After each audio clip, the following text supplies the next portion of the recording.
Why does one difficult decision have the power to make you question years of personal growth?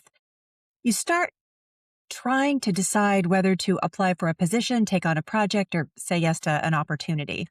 And then somewhere along the way, the decision becomes much bigger. If you go for it, does that mean you're finally becoming more courageous? If you decide against it, are you listening to yourself or letting fear win? Are you making the decision from confidence or intuition? Have you done enough work on yourself to really trust your answer? And before long, you're not just deciding whether you want to do something, you're trying to determine what the decision says about the person you've become. And that's exhausting. And I think it's something a lot of self-aware women experience without fully recognizing it.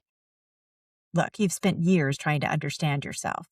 You've learned about your patterns. You've become more aware of when things like fear or perfectionism, people pleasing, self doubt, when those things are influencing you.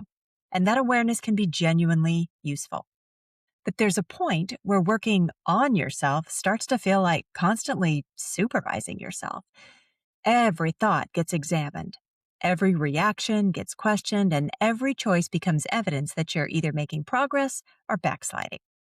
You're living your life, but you're also standing slightly outside it, watching yourself live it and just taking notes.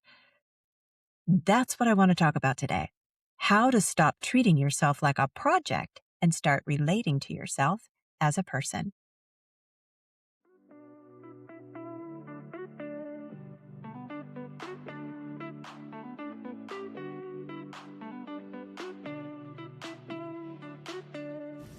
Welcome to How to Lose the Weight, the podcast for women ready to stop waiting for someday and live life now. I'm your host, Holly Toscanini, and I'm here to help you break free from perfectionism, self-doubt, and the someday mindset. Together, we'll dive into real conversations about self-trust, empowerment, and living authentically. If you're ready to reconnect with your intuition and step into your power, you're in the right place. Let's lose the weight and start living fully right now.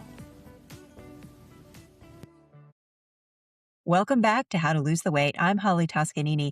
And last week we talked about the gap between insight and change, why understanding your pattern doesn't automatically produce a different response when the pressure of the real situation shows up.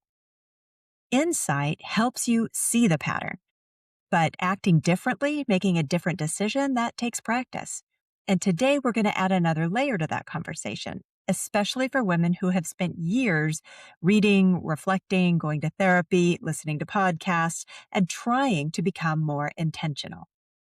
Because sometimes self-awareness turns into self-evaluation.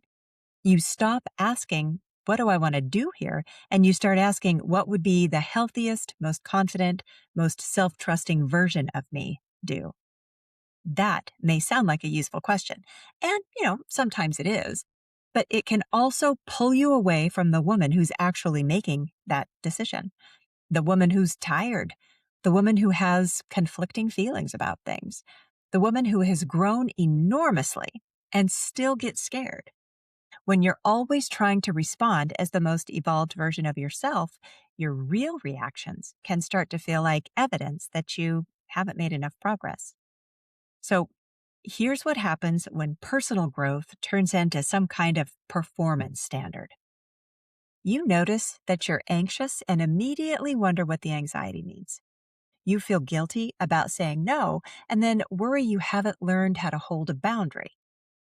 You make a decision, experience doubt the next morning, and start questioning whether you can trust yourself after all.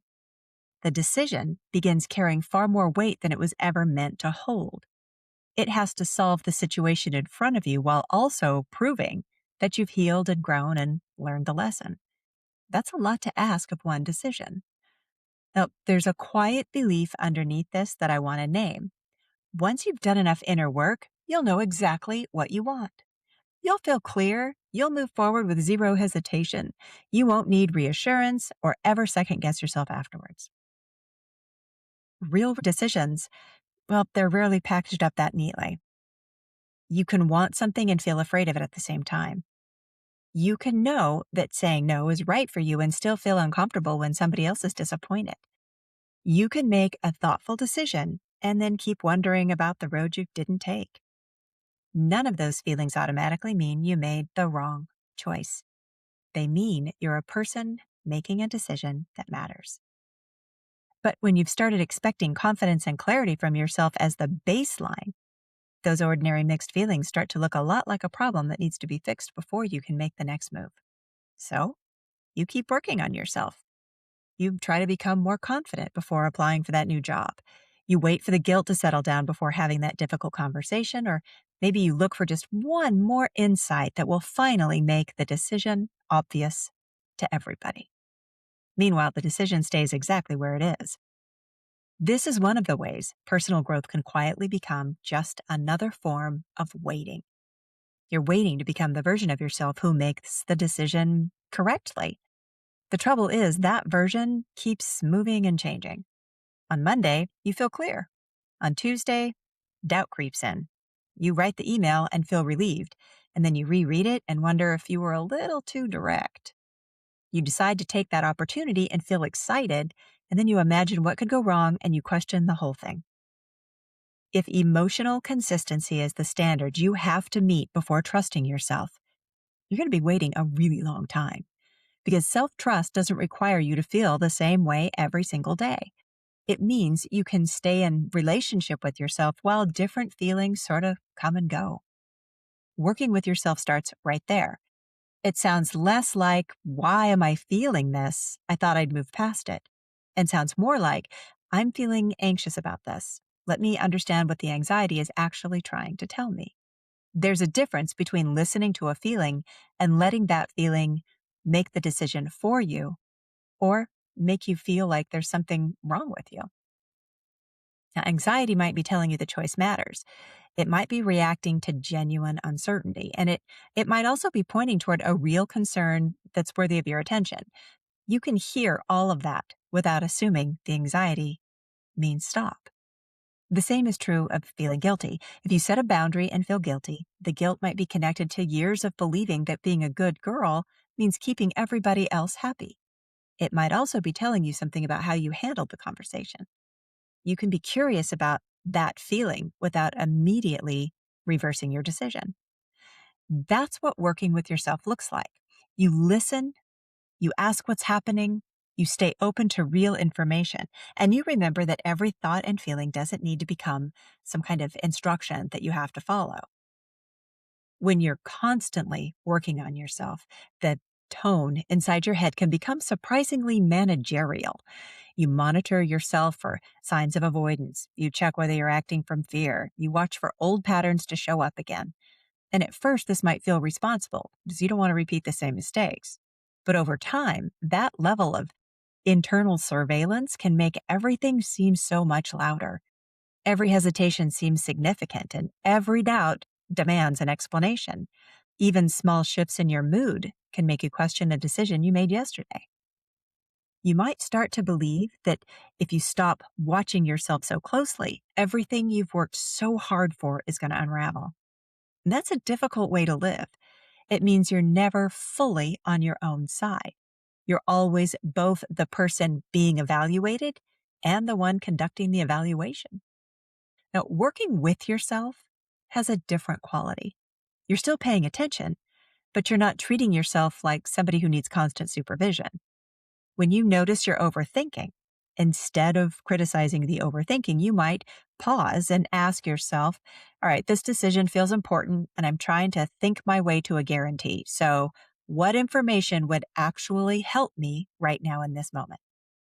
And when you feel the urge to back out of a conversation, instead of shaming yourself for feeling avoidance, you might acknowledge, hey, I understand why I want to avoid this. And I also know that continuing to avoid it is costing me something. That kind of inner dialogue holds both compassion and accountability at the same time. You don't have to choose between being gentle with yourself and being honest with yourself, because the goal was never to agree with every reason you have for waiting. It's to hear yourself clearly enough to understand what kind of support you need right now. One of the most useful things you can do when a decision has started to feel enormous is to ask, what have you attached to the outcome of this decision? Okay, Applying for the position has become proof that you're finally willing to be visible. Fantastic. Turning something down has become proof that you're protecting your energy. Starting the project has become proof that you can trust yourself to follow through. Suddenly, the choice has to demonstrate who you are. So, what if you took that responsibility away from the choice? Applying could now simply mean you're interested enough to explore this option. And saying no could mean you don't have the capacity or even the desire this time. Starting the project could mean you're willing to spend an hour seeing if the idea still even holds your interest when you're actually in it. One decision doesn't have to represent your entire evolution. You're allowed to decide based on what you know today, learn something from what happens, and then adjust from there. That's how self-trust actually develops. Not from knowing you made the right call, but from knowing you'll stay present for whatever comes next. Now, a lot of women think trusting themselves means being certain they've made the right decision, but that sets an impossible standard. You can't guarantee every outcome or predict exactly how you're going to feel 6 months from now. What you can trust is that you'll pay attention, that you won't abandon yourself if things don't go the way you planned, and that you'll gather new information and then just make another decision when you need to. That kind of trust leaves room for, reality. It doesn't require you to be all-knowing, just willing to stay. So if there's a decision that feels heavier than it should, one you've maybe been circling and examining from every angle, it might help to ask what you've attached to the outcome. What are you hoping it's going to prove about yourself? And then imagine what setting that part of the decision down would feel like. Because you don't have to prove you're brave or healed or finally ready. You're deciding what you want to do with the clarity and capacity you have today, even if some uncertainty is still there. You can work with that. Take a step. See what it teaches you. The goal isn't a decision that proves something. It's a decision you can stay in a relationship with. Now, I want to leave you with this one prompt to sit with this week. I love a good prompt for your journal. Complete this sentence, just fill in the blank. I've been treating the decision about, fill in the blank, as proof that I'm, fill in the blank.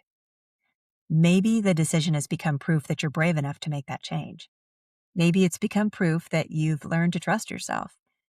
Maybe it's become proof that you're finally someone who chooses herself first. Whatever comes up when you finish that sentence, that's where the weight of the decision is coming from. And once you can see it, you can choose whether you want to keep carrying it or set it down. Now, if you want to share what came up for you, I'd love to hear it. You can send me a message on Instagram at Holly Toscanini or send me an email from my website, hollytoscanini.com. Next week, we're talking about why you keep rethinking the decisions you've already made. You know it, you make the choice, you feel relieved, and then doubt shows up, and suddenly everything's back on the table.